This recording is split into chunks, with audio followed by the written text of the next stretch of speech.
कहते हैं कि अगर सफ़र में हरे भरे पहाड़, सुंदर झरने और सुहाना मौसम हो तो सफ़र का भी एक अलग ही मज़ा होता है। और आज की हमारी कहानी भी कुछ ऐसे ही मज़ेदार सफ़र की है जिसके मंजिल ने मेरे आज के दिन को मेरी लाइफ का सबसे बेस्ट दिन बनाया।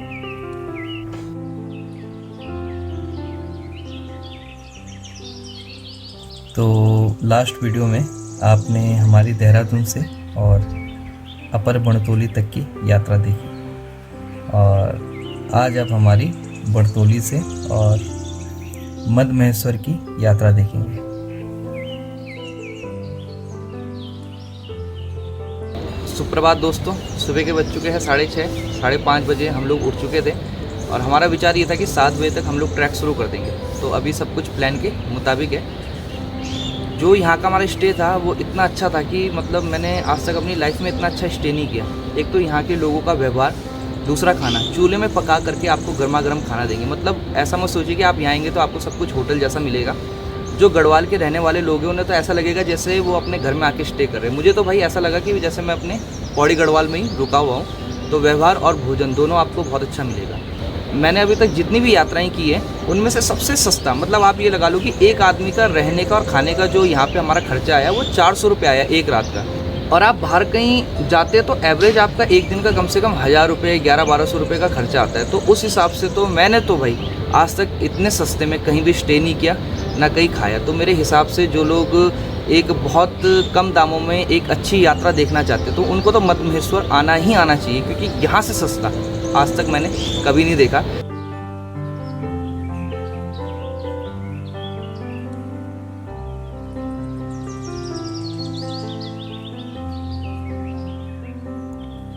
जय भोले शंकर।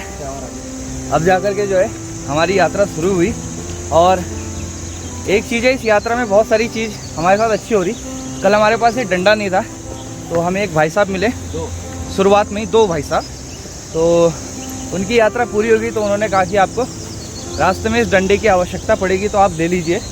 और वास्तव में कहते हैं ना, डूबते को तिनके का सहारा भी बहुत होता है। तो हमारे लिए तो खैर ये तिनके से भी बड़ा सहारा है। काफ़ी आरामदायक इससे हमारी यात्रा रही।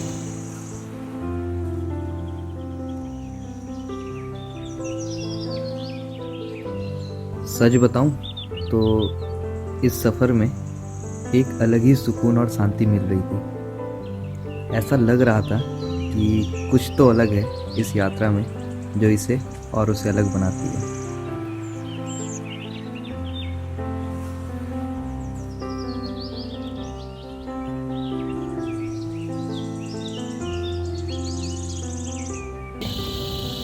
कौन सी बात है? ये आनंद जो है सफ़र का है, असली आनंद सफ़र का है। सही बात है भाई, सफ़र का ही तो आनंद है। सबसे पहले तो ये बोर्ड देख करके बहुत सुकून मिल रहा है, क्योंकि मध्य महेश्वर अब ठीक यहाँ से 7.5 किलोमीटर हमारा रह चुका है। बाकी उनियाल जी आपका मार्गदर्शन करेंगे। तो जी बताइए उनियाल जी। देखिए, अभी हम रात को हमने गोंडार से ऊपर बड़तोली में हमने स्टे किया था। तो गोंडार यहाँ से अब जो है 3 किलोमीटर नीचे वापस है, हाँ, जहाँ से हम आ गए हैं। अब अभी हम इस गांव में, इसका नाम पढ़ के बता दीजिए।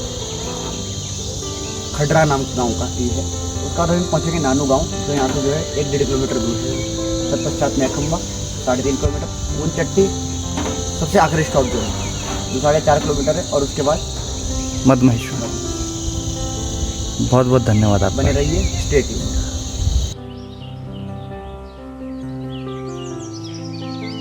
चढ़ाई इतनी थी कि 2.5 घंटे में हम बड़तोली से नानो गांव ही पहुंच पाए।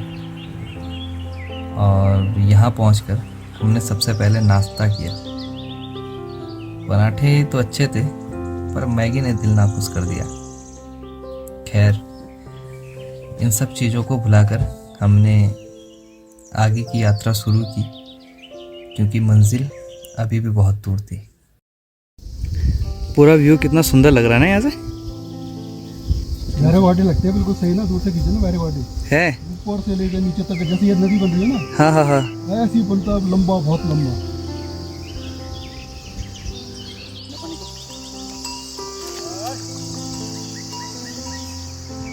ये देखो भाई साहब कैसे धुआं उड़ रहा है पहाड़ों से, बादल बन रहे हैं।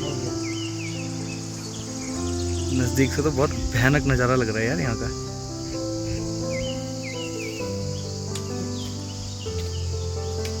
कठिनाइयाँ तो बहुत थी, लेकिन हमने संघर्ष जारी रखा। वो कहते हैं ना कि कोशिश करने वालों की कभी हार नहीं होती, कुछ ऐसा ही। और फाइनली हमें भी अपने सब्र का फल मिला और हम अपनी मंजिल पहुंच गए। इस जगह को देख करके इतनी सुकून मिली ना, मज़ा आ गया।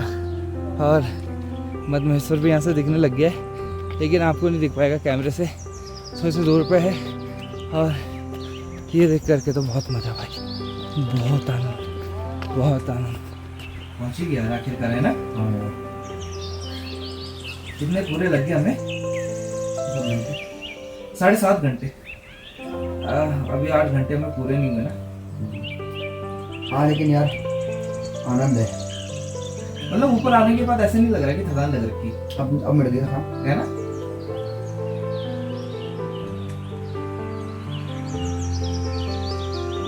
तो साथियों शाम के बज चुके हैं 5 और 3 बजे हम लोग लगभग यहाँ पहुँच गए थे। फिर हमने लंच वगैरह किया, फिर 1 आध घंटे आराम किया और अभी हम लोग उठे हुए हैं।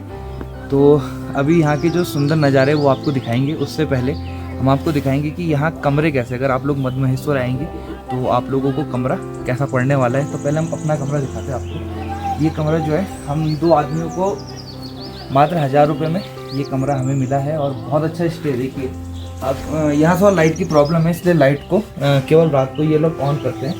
देखिए इसमें मतलब 4-5 आदमी आराम से सो सकते हैं। और इस तरह पे देखिए बाथरूम की सुविधा है। तो काफ़ी अच्छा लगा मुझे मद महेश्वर में तो स्टे का, और खाने का उतना बुरा नहीं है, बहुत बढ़िया है बल्कि और जगहों से जहाँ भी मैंने अभी तक देखा है। अभी हम आपको बाहर ले जाते हैं और सामने देखिए यहाँ पे मंदिर दिख रहा है, उसके सामने ही हमने कमरा ले रखा है। ये जो आपको ऊपर सफ़ेद रंग का झंडा दिख रहा है, यही मंदिर है। और इसके बाद अभी मैं बैकग्राउंड में आपको एक बर्फ़ वाली भी जगह दिखाऊंगा, जिसको देख करके आप एकदम मंत्रमुग्ध हो जाएंगे। आओ निहाल जी, आप ये देखिए सामने जो है पूरे जितने भी पहाड़ है बर्फ़ से एकदम ढके हुए मिल रहे हैं। देखिए और एकदम जो है यहाँ पे इतनी भयंकर ठंड की एहसास हो रही है ना कि दांत जो है ना, दांत हाथ पैर सब कीर्तन करने पे लगे हुए हैं। शिवरिंग हो रही है। हाँ लेकिन ये कि आनंद बहुत ज़्यादा आ रहा है। तो अभी चलेंगे मंदिर की तरफ और मंदिर की भी वीडियो आप लोगों को दिखाएंगे हम लोग यहाँ से। थोड़ा सा जुकाम के कारण गला बैठ चुका है क्योंकि ठंड बहुत ज़्यादा है यहाँ पे। एक आध गलती जो हमने की, एक तो ग्लव्स नहीं लेकर के आए, तो जैसे ही हाथ बाहर निकाल रहे तो हाथ एकदम अकड़ जा रहे, काम करना बंद कर रहे हैं। तो ग्लव्स वगैरह ठंडियों के जितने भी सामान है वो तो ज़रूर रखें आप यहाँ पे, है ना। जब हम लोग आए थे तो बारिश का मौसम थोड़ा सा हो गया था, बारिश हालांकि ज़्यादा हुई नहीं, लेकिन अब देखिए आगे की तरफ सब जगह यहाँ पे मौसम खुल चुका है और एकदम धूप है यहाँ पे। आरती के लिए काफ़ी वक्त बचा था, तो मैंने सोचा क्यों ना यहाँ की खूबसूरती को निहारा जाए। यहाँ बैठकर मन को बस एक ही चीज़ मिल रही थी और वो था सुकून। आखिर हम आए भी तो इसीलिए थे ताकि अपनी काम के सभी टेंशन को छोड़ कुछ दिन आराम से कहीं दूर बिताए जाए। और सच कहूँ तो इस जगह ने उम्मीद से भी ज़्यादा हमारा वैसा सहयोग किया।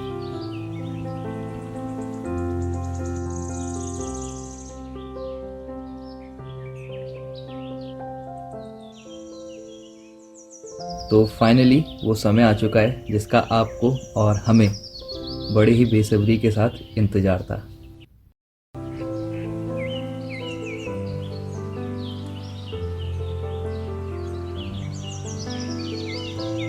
तो यही है भगवान मध्य महेश्वर जी का मंदिर, जिसे पंच केदारों में दूसरा केदार कहा जाता है। तो पंच केदार कैसे बना, इसकी स्टोरी मैंने आपको एपिसोड 1 में पहले ही बता दी थी। यदि आप लोगों को वो स्टोरी जाननी है तो एपिसोड 1 आपको देखना पड़ेगा, जिसका लिंक मैं आपको डिस्क्रिप्शन में दे दूँगा। मध्य महेश्वर में भगवान के मध्य भाग की पूजा की जाती है और यहाँ का सबसे विशेष आकर्षण है यहाँ की संध्या आरती। तो मैं आप सभी लोगों से एक ही रिक्वेस्ट करूँगा कि यदि आप यहाँ आते हो तो शाम की आरती ज़रूर देखना।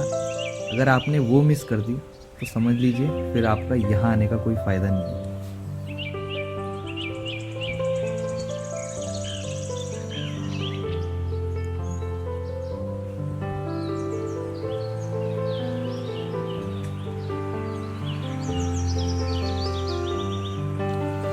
जैसे कि आप लोगों को पता है कि हम लोग मध्य महेश्वर धाम में थे, और एक चीज़ जो यहाँ की सबसे अच्छी है, जो मैं कहूँगा कि आप सब कुछ मिस करना पर वो चीज़ मिस मत करना, और वो चीज़ है यहाँ की आरती। मतलब जैसे आरती स्टार्ट हो जाती है ना, तो उसके बाद आदमी खो जाता है, जो भी वहाँ बैठा रहेगा वो खो जाता है। मतलब इतनी सुंदर, इतनी दिव्य आरती मैंने अपने जीवन में आज तक नहीं देखी, और मुझे तो इतना आनंद आया। और लास्ट में जो हमारे यहाँ के रावल जी हैं, जो यहाँ के पुजारी हैं, तो जब उन्होंने आशीर्वाद दिया, तो आशीर्वाद के रूप में उन्होंने ये मालाएं हमें दी, जिसको मैं हमेशा संजो करके रखूँगा। एक याद रहेगी ये मेरे मत महेश्वर के लिए। और इस टाइम पे तो जो रात्रि का यहाँ पे एक किस्म से माहौल आप कह सकते हैं, तो बहुत सुंदर। मतलब मैं क्या बोलूँ यार, कि मेरा ना मतलब अभी जो मन है ना, वो यहाँ से मतलब मैं कहीं बाहर की सोच ही नहीं सकता। मतलब इतना अद्भुत मतलब इस जगह का प्रभाव है। ये तो आप लोगों को तभी पता चलेगा जब आप लोग मध्य महेश्वर आएंगे। तो मैं आप लोगों से एक ही अनुरोध करना चाहता हूँ कि यार, अगर आप मध्य महेश्वर आते हैं तो शाम को यहाँ पे आरती होती है, सुबह नहीं होती है। तो शाम की आरती को जो है आप लोग यहाँ ज़रूर ज्वाइन करें, ज़रूर उस आरती को देखें, तभी मैं समझता हूँ कि आपकी यहाँ की यात्रा पूरी है। अगर आप उस आरती को नहीं देख पाते तो मेरे हिसाब से फिर आपका मध्य महेश्वर आकर के कोई फ़ायदा नहीं है। और सुबह भी यहाँ अभिषेक वगैरह होता है, शाम को भी यहाँ पूजा होती है। तो अगर आप इंडिपेंडेंट पूजा वगैरह करवाना चाहते हैं तो उसमें भी कोई दिक्कत समस्या नहीं है, वो भी आप लोग बहुत बढ़िया से बैठ करके कर सकते हैं। बाकी तो सारी जानकारी मैंने मध्य महेश्वर के बारे में आपको दे दी है, और आगे भी जो होता रहेगा आज वाली वीडियो में, वो सारी चीज़ मैं आपको धीरे धीरे बताता रहूँगा। सच बताऊँ तो मैं आज के दिन की तरह अपने हर दिन को जीना चाहता हूँ, लेकिन ऐसा संभव भी तो नहीं है। इसलिए मैंने अपने दिल को समझाया, उसे तसल्ली दी कि मध्य महेश्वर के दर्शन देखने को मिल गए और यहाँ की आरती देखने को मिल गई, तो इससे अच्छा और क्या हो सकता है अपनी लाइफ में। अगर कोई मुझसे पूछे कि इस ट्रिप की सबसे अच्छी और सबसे ज़्यादा चौंकाने वाली चीज़ कौन सी थी, तो दोनों का जवाब एक ही होगा, और वो है यहाँ का भोजन। यहाँ के भोजन में बाहर जैसा कुछ लगा ही नहीं। मतलब ऐसा लगा कि हम होटल में नहीं बल्कि अपने घर में बैठ करके खा रहे होंगे, और ये चीज़ सबसे अच्छी थी, और इसी चीज़ ने हमें सबसे ज़्यादा चौंकाया भी। तो कुछ इतनी सी कहानी है हमारे इस यात्रा के दूसरे दिन की। अब नेक्स्ट वीडियो में आप सभी लोगों को बूढ़ा मध्य महेश्वर जी के दर्शन करवाए जाएंगे, और साथ ही साथ वहाँ का सुंदर सा सूर्योदय आप सभी लोगों को दिखाया जाएगा। फिलहाल के लिए हम आपसे लेते हैं अलविदा। जल्द मिलेंगे नेक्स्ट वीडियो में नई नई चीज़ों के साथ। तब तक आप सभी को हर हर महादेव, जय श्री राम।